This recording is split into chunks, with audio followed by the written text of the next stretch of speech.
Nunca olvidaré la noche en que escuché una frase que me atravesó como un cuchillo: señora, salga de esa casa ya. Antes de continuar, comenta aquí de donde me escuchas y suscríbete al canal. Necesito sentir que no cuento esto sola, que alguien está al otro lado acompañándome mientras revivo todo. Aquel instante aún late dentro de mí, como si el aire de aquel local de reparaciones siguiera oliendo a metal caliente y electricidad vieja. Recuerdo que me quedé inmóvil, con el corazón golpeándome el pecho como si buscara escaparse, y que mis manos temblaban alrededor del teléfono de Daniel, mi yerno. Nunca había sentido un miedo tan súbito, tan visceral, tan difícil de nombrar. Yo, que siempre presumí de controlar mis emociones, me descubrí pequeña, confundida, temblorosa. Salí del local caminando despacio, aunque por dentro todo corría sin orden. Había luces amarillas cayendo sobre la acera mojada,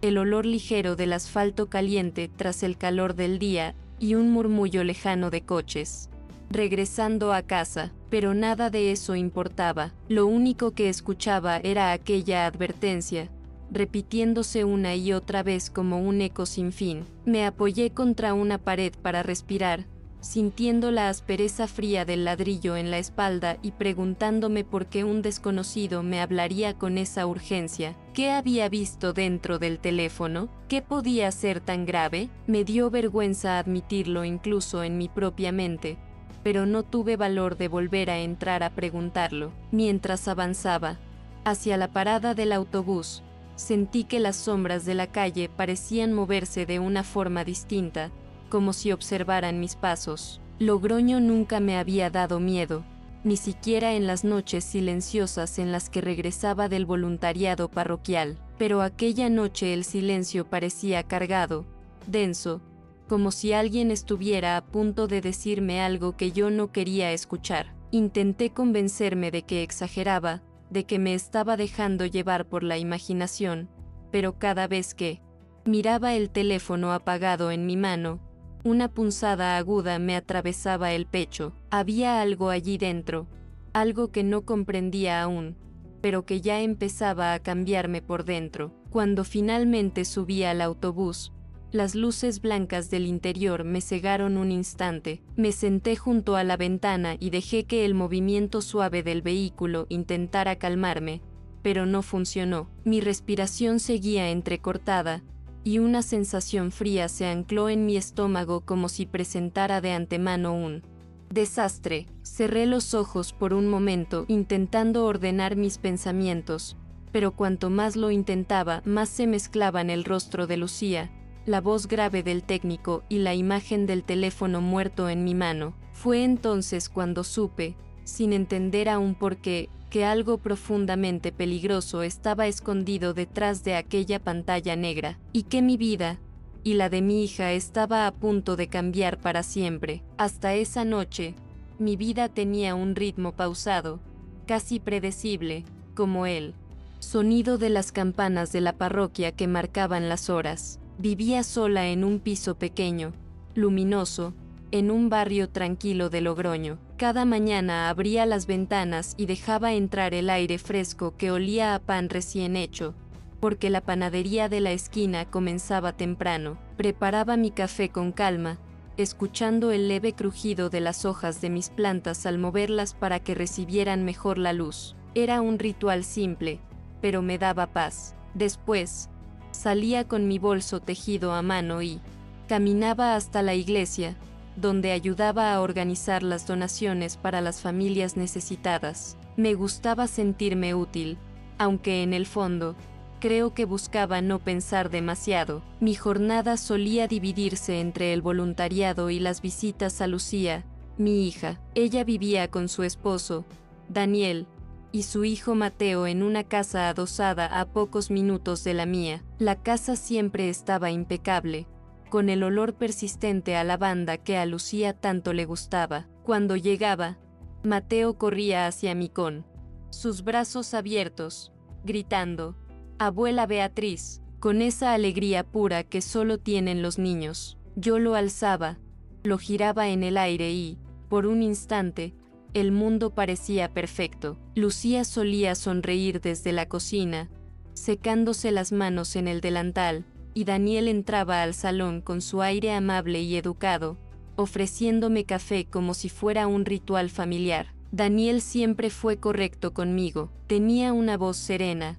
casi suave, y una mirada que, aunque distante, inspiraba respeto. Trabajaba en una empresa de informática, según decía, y pasaba muchas horas fuera de casa. Yo solía pensar que era un hombre responsable, de esos que cuidan a su familia sin hacer ruido. Cuando hablaba conmigo, lo hacía con una cortesía medida, como si escogiera cada palabra antes de pronunciarla. Nunca levantó la voz, nunca mostró impaciencia. Por eso, cuando Lucía me contaba que él era exigente con ciertas cosas, lo interpretaba como una simple diferencia de carácter. Nada más. Jamás sospeché que esa calma escondía otra cosa. Lucía y yo siempre tuvimos una relación cercana. Desde que enviudé, ella se convirtió en mi refugio emocional. Pasábamos tardes enteras hablando, tomando té, recordando a su padre. Pero desde hacía un tiempo,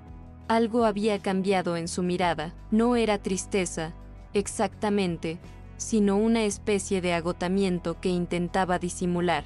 Cuando le preguntaba si todo iba bien, me respondía rápido: sí, mamá, solo estoy cansada. Yo lo aceptaba, porque no quería invadir su intimidad.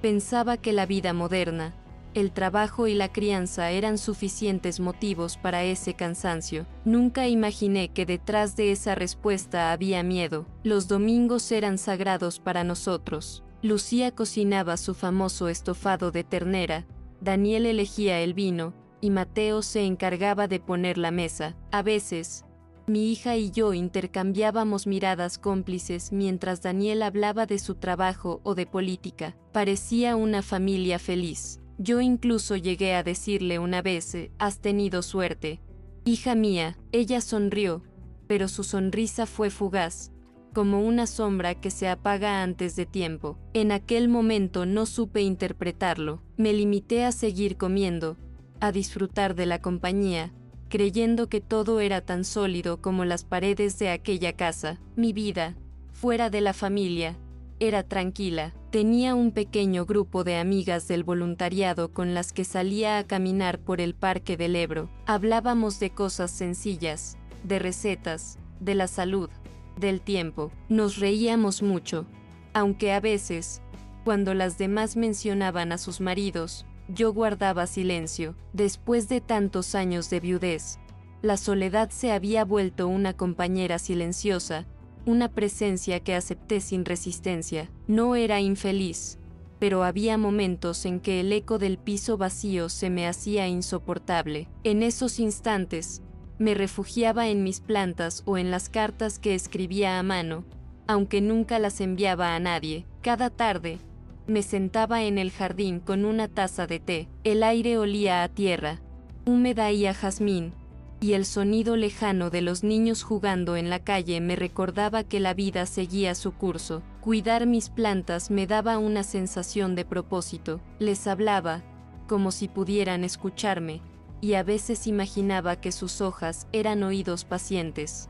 Mi favorita era una bugambilla que crecía cerca de la verja. La veía florecer cada primavera con un color tan intenso que parecía imposible. A menudo pensaba que, si las personas pudieran renacer así, el mundo sería menos cruel. Mira, barrio era un lugar sereno, aunque algo distante. Los vecinos se saludaban con un gesto de cabeza, sin detenerse. En la calle se respiraba orden, discreción, una especie de pacto tácito de no entrometerse en la vida del otro. Las familias mantenían las apariencias, cortinas cerradas, conversaciones bajas, sonrisas medidas. Me acostumbré a ese ambiente, incluso lo encontraba reconfortante. Después de todo, yo también era una mujer reservada, criada en una época en que los problemas se resolvían dentro de casa, pero con los años, comprendí que ese silencio, tan civilizado en apariencia,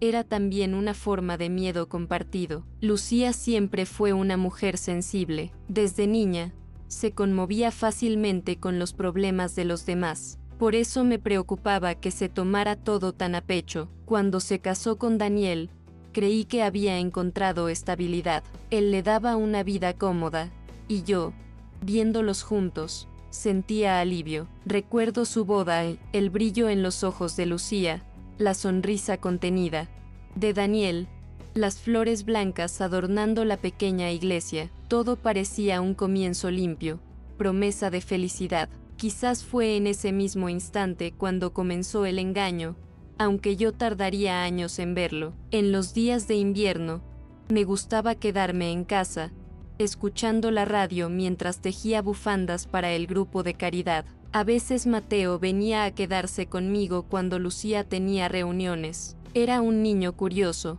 hablador, con esa inteligencia viva que a mí me fascinaba. Una tarde me preguntó: «Abuela, ¿por qué mamá siempre llora cuando papá no está?». Me quedé inmóvil, fingí no haber entendido bien y cambié de tema, pero aquella frase me siguió días enteros. Quise creer que se trataba de un malentendido infantil. Ahora, mirando atrás, sé que fue una advertencia temprana, pero mi mente no quiso aceptarla. Mis noches eran solitarias, pero tranquilas. Me gustaba leer antes de dormir, con la lámpara encendida y el murmullo lejano del tráfico acompañándome. Sin embargo, algunas veces, cuando me visitaba el insomnio, sentía un vacío que no sabía explicar. No era tristeza, sino una especie de presentimiento indefinido. Miraba el techo y pensaba en la fragilidad de las cosas, en cómo una vida entera podía sostenerse sobre pequeñas ilusiones. Me decía que debía estar agradecida.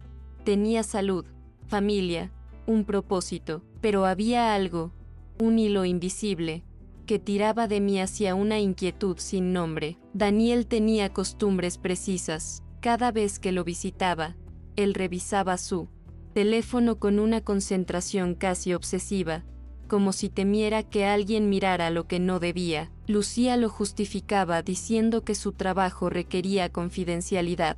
Yo lo acepté, sin pensar demasiado. En las sobremesas, él solía dirigir las conversaciones, siempre con tono amable, pero con una autoridad que nadie discutía. Si Mateo interrumpía, Daniel fruncía el ceño y el niño se callaba de inmediato. A veces, me incomodaba esa rigidez, pero me convencía de que era parte de su carácter.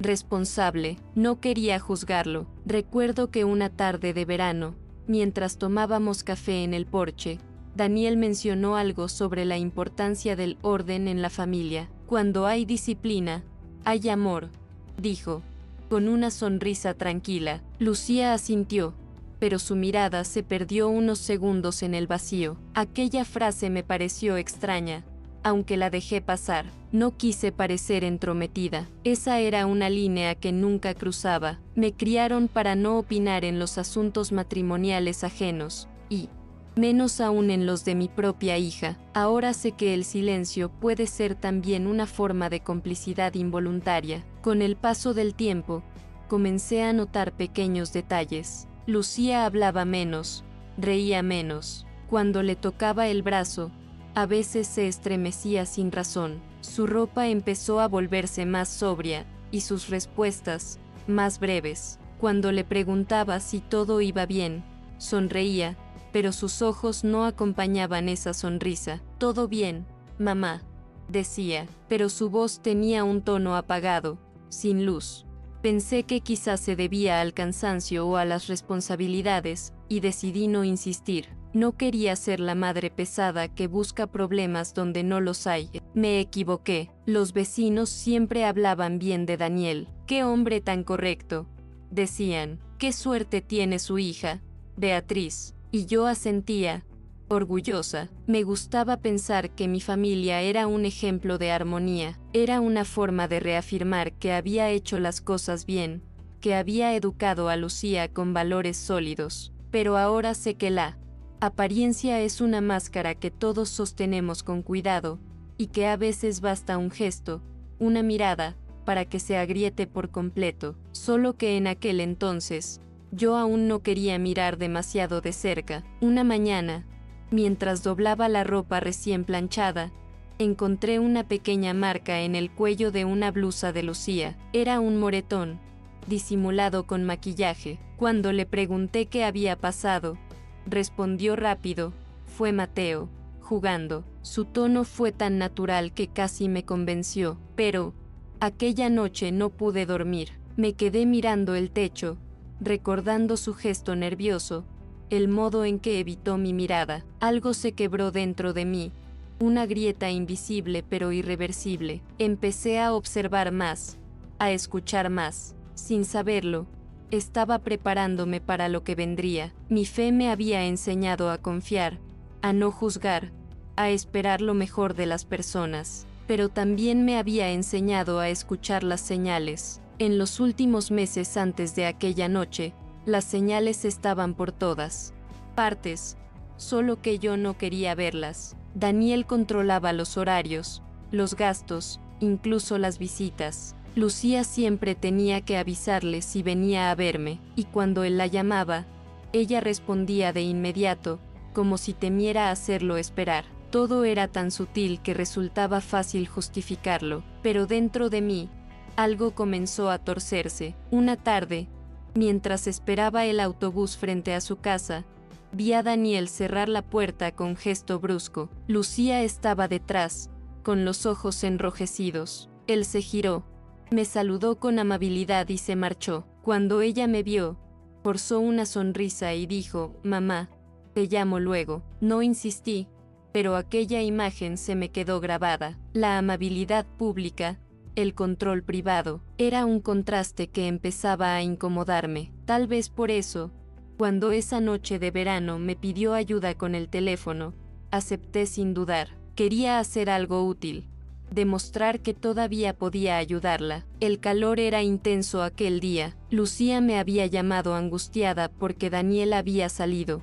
dejando su móvil apagado. Me pidió que lo llevara a un servicio técnico cerca del centro, porque ella no podía salir de casa con Mateo dormido. Recuerdo que pensé que era una tarea simple, un favor de madre, nada fuera de lo común. Cogí mi bolso, el teléfono y salí sin imaginar que estaba a punto de abrir una puerta que cambiaría nuestras vidas. Era una noche clara, con un cielo tan limpio que las estrellas parecían mirarme con advertencia. En el camino hacia el local de reparaciones, me sentí tranquila. Caminaba despacio, escuchando el zumbido leve de los coches y el crujido de mis sandalias contra el suelo. No sabía que cada paso me acercaba al momento en que todo se rompería. Pensaba en Lucía, en lo buena madre que era, en lo feliz que parecía cuando hablaba de Mateo. En aquel instante, mi mundo aún era previsible, dócil, lleno de certezas. Pero justo en el límite entre la rutina y el desastre, hay un segundo casi imperceptible en que el aire cambia. Y esa noche, sin saberlo, yo estaba respirando el último aliento de mi vida anterior. El local de reparaciones era pequeño, casi escondido entre una tienda de fotocopias y una frutería cerrada. A esa hora, las calles estaban vacías, y el aire tenía un olor a polvo caliente y cables quemados. Entré con el teléfono de Daniel en la mano, sin imaginar que aquel objeto sería la llave de algo oscuro. El técnico, un joven de unos 30 años, me saludó con cortesía y tomó el dispositivo. Mientras lo colocaba sobre la mesa de trabajo, pude oír el leve zumbido de las herramientas eléctricas en reposo, un sonido tenue pero inquietante. Me senté en una silla de metal y esperé, sin sospechar que en cuestión de minutos, mi mundo se resquebrajaría. El joven comenzó a manipular el teléfono con una concentración que me pareció excesiva. Su rostro estaba iluminado por la luz azulada de la pantalla, y sus cejas se fruncieron levemente. Parece que ha tenido un cortocircuito interno, murmuró. Asentí, sin darle importancia. Sin embargo, algo cambió en su expresión, su mirada se endureció, su respiración se volvió más lenta. De pronto, Giró la cabeza hacia mí con una mezcla de sorpresa y alarma. ¿Dijo que este móvil es suyo?, me preguntó. No, es de mi yerno. Se lo traigo a reparar. Él guardó silencio unos segundos. Luego bajó el tono de voz. Espere un momento, por favor. Salió hacia la trastienda, dejando la puerta entreabierta. Desde donde estaba, podía escuchar el leve sonido de teclas, y luego, un silencio absoluto. El aire del local parecía haberse vuelto más espeso, cargado de una tensión que no entendía. Miré el reloj. Las agujas parecían moverse más despacio. Finalmente, el joven regresó, con el rostro pálido y una mirada que evitaba la mía. Señora, comenzó, dudando. Perdone que me meta, pero necesito que me escuche con atención. No vuelva a esa casa esta noche. Su voz era grave, casi temblorosa. En ese instante, sentí que el suelo desaparecía bajo mis pies. ¿Cómo dice?, balbuceé, sin entender. Él me miró fijo, con una expresión que no era de miedo, sino de urgencia. Por favor, no me pregunte detalles, solo hágame caso. No puedo explicarle más, pero lo que he visto no está bien. Su frase quedó suspendida, incompleta. Noté que su mano temblaba mientras me devolvía el teléfono apagado, envuelto en una bolsa transparente. Mi garganta se cerró. Quise insistir, pero su mirada me detuvo. Había algo en sus ojos, una mezcla de compasión y horror, que me hizo obedecer sin pensar. Salí del local con las piernas rígidas, sintiendo que cada paso me alejaba de algo invisible pero peligroso. El aire de la calle me golpeó con fuerza. Todo parecía igual, las luces, los edificios, el murmullo de la ciudad, pero dentro de mí algo había cambiado. Caminé unos metros sin rumbo, sosteniendo el teléfono como si fuera un objeto contaminado. Las palabras del joven resonaban en mi cabeza: no vuelva a esa casa. Una frase simple, pero que pesaba como una sentencia. Intenté convencerme de que era un malentendido, una exageración, tal vez un error del técnico, pero una parte de mí, la más profunda, sabía que no, que algo oscuro dormía en aquel aparato, esperando ser descubierto. De regreso al autobús, me asaltó una duda. ¿Debía contárselo a Lucía? Pensé en llamarla, pero el miedo me paralizó. No quería asustarla sin motivo. Tal vez, me dije, el joven había visto algún archivo privado, algo vergonzoso, y había exagerado. Pero cuanto más buscaba razones lógicas, más crecía en mí una sensación de amenaza difusa. Me senté junto a la ventana del vehículo, observando las luces que se deslizaban sobre el cristal. Sentía un vacío en el estómago, una presión en el pecho. Algo me decía que aquel teléfono contenía la verdad que nadie quería ver. Al llegar a casa, dejé el móvil sobre la mesa del comedor y lo miré durante un largo rato. La habitación estaba en penumbra, y el silencio pesaba tanto que podía oír el tic-tac del reloj como si marcara una cuenta regresiva. Toqué el aparato con la punta de los dedos, temerosa. En ese momento comprendí que no era solo un objeto,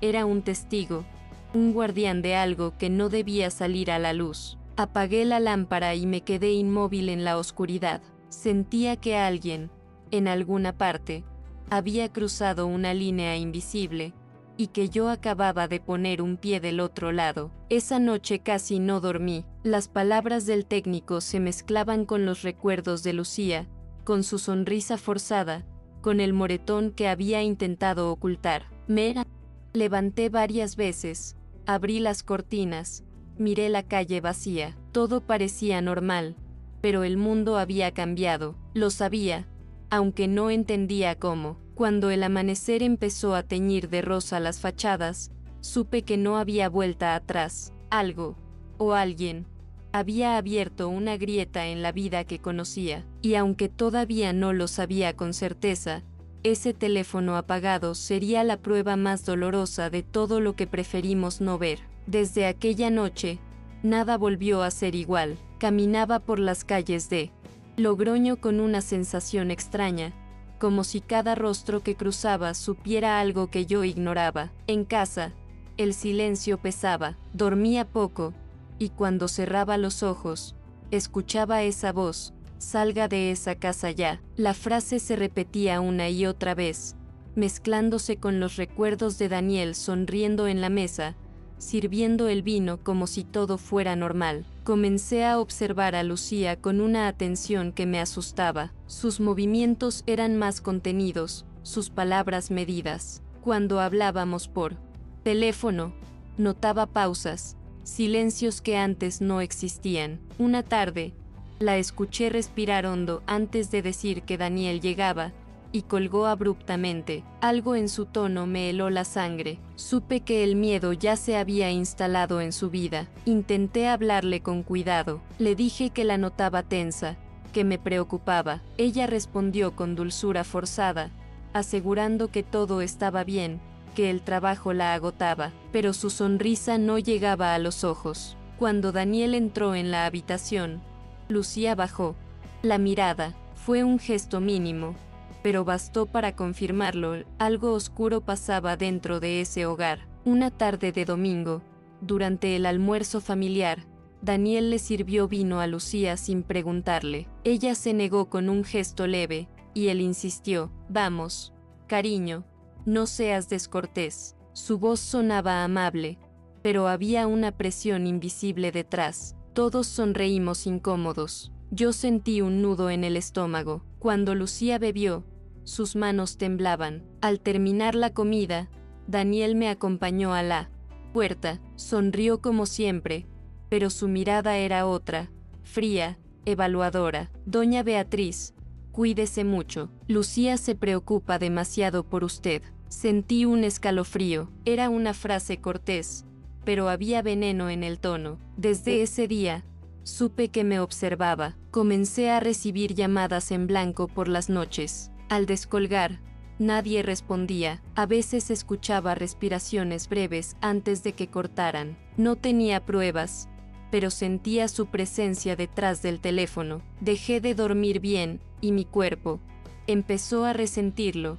Dolores en el pecho, manos frías, una presión constante en la nuca. En el grupo parroquial, intenté distraerme, pero incluso allí las palabras se volvían ajenas. Escuchaba a las vecinas hablar de matrimonios felices, de deberes conyugales, de la paciencia como virtud, y sentía rabia. Pensé en Lucía, en cómo esas ideas de aguantar por amor podían matarla lentamente. Una tarde, mientras ayudaba a organizar ropa donada, se me cayó una caja. Entre las prendas había un abrigo, similar al de mi hija. Lo toqué y me eché a llorar. Una voluntaria se me acercó y dijo: Beatriz, ¿le pasa algo? Mentí, dije que era cansancio. ¿Cómo explicarle que estaba perdiendo a mi hija frente a todos y nadie podía verlo? El joven técnico volvió a escribirme. Me pidió reunirnos lejos de casa. Fuimos a un café pequeño,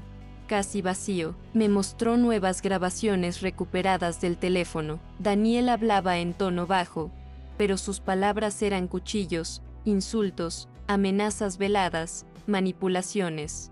En un fragmento, se escuchaba un golpe seco y un llanto ahogado. Sentí náuseas. Esto no puede quedar así, le dije, temblando. Él asintió, pero insistió en ser cuidadosos. Si lo enfrenta sin pruebas legales, la pondrá en peligro. Tenía razón, yo lo sabía, pero la idea de callar me destruía. Caminé de regreso a casa bajo la lluvia, con las grabaciones en una memoria USB escondida en el bolsillo. Esa noche, encendí una vela frente a la imagen de la Virgen. No pedí milagros, solo claridad. Quería saber qué debía hacer. Me sentí vieja, pequeña, impotente. La fe era lo único que aún me sostenía, pero incluso rezar dolía porque sabía que la respuesta sería actuar, y actuar significaba arriesgarlo todo. A los pocos días, Daniel comenzó a mostrarse más amable conmigo. Me llamaba mamá y traía regalos: un pastel, flores, una bufanda. Su tono era afectuoso, pero yo percibía el cálculo detrás. Era un juego de control. Quería que bajara la guardia, Yo fingía gratitud mientras por dentro me consumía la sospecha. Lucía, en cambio, estaba cada vez más delgada, su piel perdía color, su mirada, luz. Un día, la encontré con un hematoma en la muñeca. Dijo que se había golpeado con la puerta. La excusa fue tan absurda que ni siquiera pude responder. Solo la abracé. Sentí como su cuerpo se endurecía, como si el contacto físico también fuera un peligro. Empecé a dejarle notas escondidas entre los libros de cuentos de Mateo. Pequeños mensajes. Estoy contigo. Te creo. No estás sola. No sabía si ella las leía, pero necesitaba que sintiera mi presencia de algún modo. Era mi forma de resistir el silencio que Daniel había impuesto. Una noche, escuché pasos fuera de mi casa, miré por la ventana y sexta una figura parada frente al jardín. No podía distinguir su rostro, pero sabía quién era. No dormí. Al día siguiente, encontré una rosa roja sobre el buzón, sin tarjeta, sin palabras. Era una advertencia disfrazada de cortesía. Mi salud comenzó a deteriorarse. El médico dijo que era ansiedad. Me recetó pastillas para dormir, pero lo que me quitaba el sueño no era el miedo a Daniel, sino la impotencia. ¿Cuántas mujeres habrían pasado por lo mismo sin que nadie las escuchara? Me dolía pensar que mi propia hija podría ser una de ellas. Una vecina, Carmen, comentó en el mercado que Lucía se veía apagada. Dijo que Daniel era un buen hombre, un poco estricto, pero responsable. Me mordí la lengua. Nadie quería ver la verdad. Era más fácil admirar las apariencias que enfrentar el horror detrás de una puerta cerrada. El día del cumpleaños de Mateo, todo pareció normal. Globos, risas, fotos. Pero yo observaba a Daniel. Cada vez que Lucía hablaba con alguien, él intervenía, tocándola en el brazo o interrumpiendo la conversación. Era un control disfrazado de afecto. A los ojos de todos, era un esposo ejemplar. A los míos, un verdugo elegante. Después de la fiesta, Lucía me pidió quedarse a dormir conmigo. Dijo que Daniel tenía que viajar por trabajo. Esa noche, lloró en silencio mientras fingíamos ver televisión. No dijo nada, pero su llanto era una confesión muda. Le acaricié el cabello y prometí que todo iba a cambiar. No sabía cómo, pero lo haría. A la mañana siguiente, Daniel apareció de improviso. No había viajado. Entró en mi casa sin saludar. Lucía, ¿podemos hablar a solas? Su tono era seco. Me miró con desprecio. No se preocupe, doña Beatriz. No la molestaré mucho. Sentí el corazón golpearme el pecho mientras mi hija lo seguía hacia el pasillo.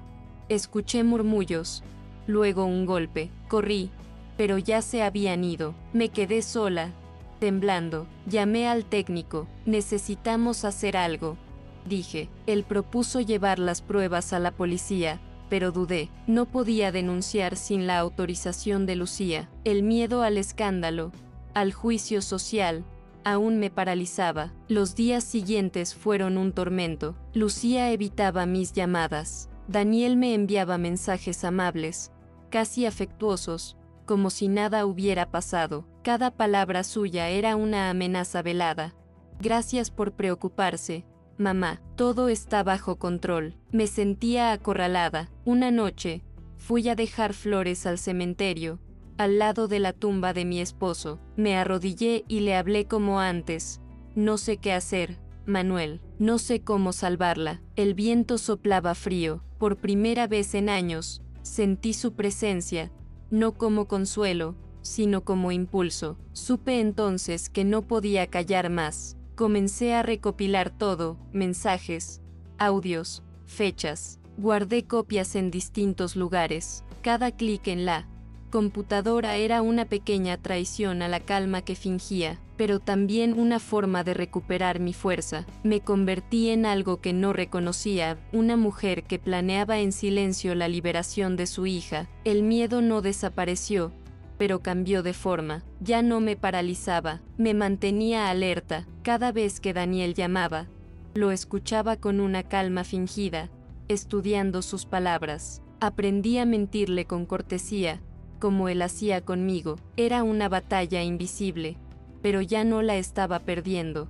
En el barrio, algunos comenzaron a murmurar: la señora Beatriz anda rara, decían. Dejé de asistir a las reuniones parroquiales. No podía soportar sus sonrisas ingenuas mientras mi hija sufría. Me volví solitaria, desconfiada, pero en ese aislamiento encontré claridad. Una tarde, mientras regaba el jardín, vi un pájaro atrapado en una jaula. Golpeaba las alas una y otra vez contra los barrotes. Lo observé largo rato hasta que abrí la puerta y lo dejé volar. En ese instante, comprendí que Lucía era ese pájaro, y yo debía ser quien abriera su jaula, aunque me cortara las manos en el intento. Esa noche, tomé la memoria USB y la guardé en mi bolso. Sabía que el momento se acercaba. No podía prever cómo, ni cuándo, pero ya no quedaban dudas. Iba a actuar, porque el silencio, ese que tantas veces confundimos con prudencia, se había convertido en el verdadero enemigo. La madrugada en que todo ocurrió comenzó con un presentimiento. No podía dormir.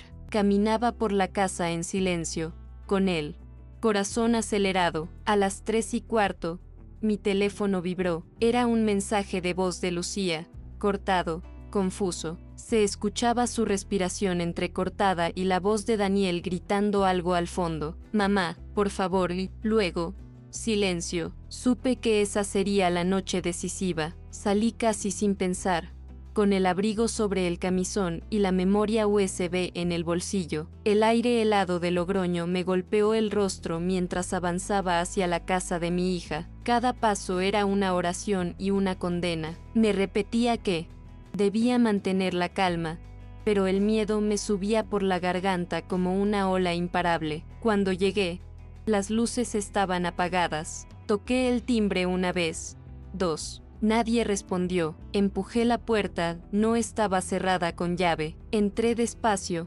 conteniendo la respiración. El silencio era denso, casi físico. De pronto, un sonido, un golpe seco, una voz masculina ahogada por el llanto. Subí las escaleras sin pensar, solo con el impulso de una madre que sabe que algo terrible está ocurriendo. La escena en el dormitorio me persigue aún. Lucía estaba contra la pared, con las manos levantadas, y Daniel delante de ella, el rostro desfigurado por la rabia. No me vio entrar. Yo grité su nombre, con una fuerza que no sabía que tenía. ¡Basta! Él se giró, sorprendido, y por un instante vi en sus ojos un brillo de desconcierto, casi de miedo. ¿Qué hace aquí?, rugió. Su voz resonó como un trueno. Avancé hacia Lucía y la abracé. Nos vamos, dije, apenas respirando. Daniel dio un paso adelante, y el tiempo pareció detenerse. No recuerdo haber pensado. Solo tomé la lámpara de la mesita y la levanté, dispuesta a defenderla. Mis manos temblaban, pero no retrocedí. Él dudó. Ese segundo de vacilación fue suficiente. Lucía corrió hacia la habitación de Mateo, lo tomó en brazos y salió al pasillo. Yo me interpuse entre ellos y Daniel. No más. Daniel, ya está. Mi voz sonaba serena, pero por dentro ardía el terror. Él respiró hondo, como un animal acorralado, y bajó la mirada. No dijo nada. Bajamos las escaleras corriendo. Afuera, la ciudad dormía. Llamé al joven técnico desde el coche, con las manos aún temblando. Por favor, necesito ayuda. Ahora. Él llegó en minutos, con el rostro pálido y los ojos decididos. Nos llevó a un lugar seguro, lejos de la casa, mientras yo sostenía a Mateo, que dormía sin saber que su vida acababa de cambiar. Al amanecer, fuimos a la comisaría. Entregué la memoria USB y las grabaciones. El técnico explicó todo. Las pruebas eran contundentes. Mientras relataba los hechos, mi voz se quebraba, pero seguía hablando. Había pasado demasiado tiempo callando. Esa confesión era mi forma de respirar otra vez. Horas después, me llamaron. Daniel había sido detenido. La policía lo encontró en casa, desorientado, con rastros de violencia en el cuerpo y en la voz.